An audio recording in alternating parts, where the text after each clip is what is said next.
What's up, everybody? So the 2007 to 2018 JKs and JKUs have a CV joint front axle, and when you lift it, whether it's a couple inches or 6 inches, it puts a bad angle on that back CV boot and CV joint, and they tend to go out.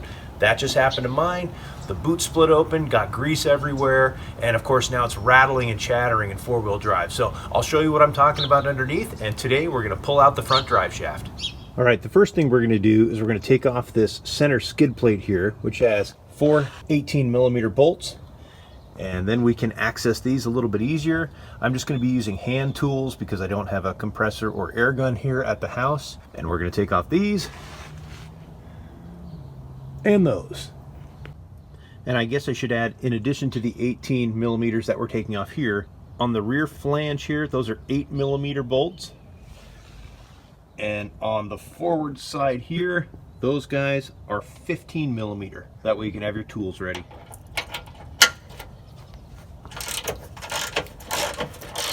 All right, so these two right here, I've managed to scrape on rocks a little bit, so I'm going to use an open-ended wrench. Pop these guys off.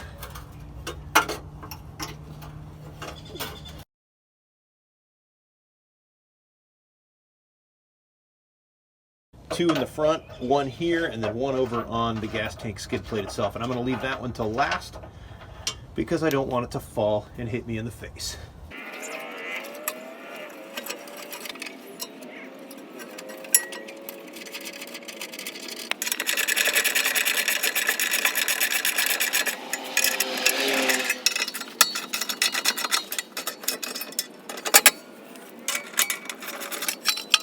All right, that guy's off.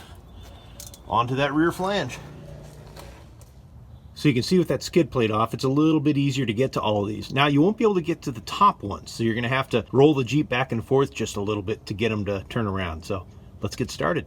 After fighting with the socket wrench on the first one, I decided using an open-ended box wrench like this is gonna be a lot easier. It might take a little bit of time, but it's a lot simpler and a lot less awkward.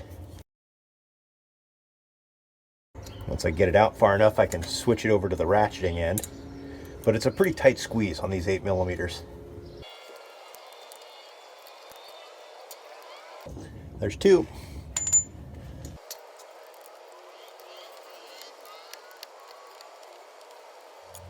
All right, there's the first 4. So now I just need to roll the Jeep back a little bit so this can rotate to get to the other 4. Before I roll it back though, I'm going to see if I can get to at least a couple of the front bolts. So let's get those out with a 15mm.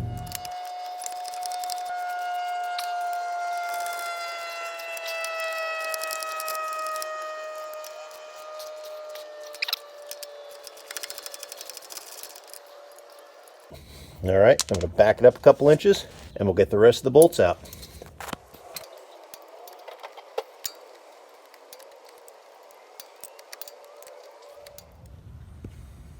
All right, we've got all 4 out in the front, all 8 out in the back. Now we just got to get a mallet, give this thing a tap, and we'll get the drive shaft out. All right, the old drive shaft is out. And let's take a closer look at this. So you can see at this end, it's got a 1310 size U-joint on it, and there's no play or anything over here. It's in great shape because it's a U-joint. But at this end, it has the CV joint here, and that's where all the noise was coming from. You can see the boot they used to hold all the grease in under here is split open. There's grease all over the bottom of the Jeep. And this is a failure point on the JK and JKU drive shafts. So we're going to replace it, and it's going to have U-joints on the top and U-joints on the bottom. So that'll be part 2.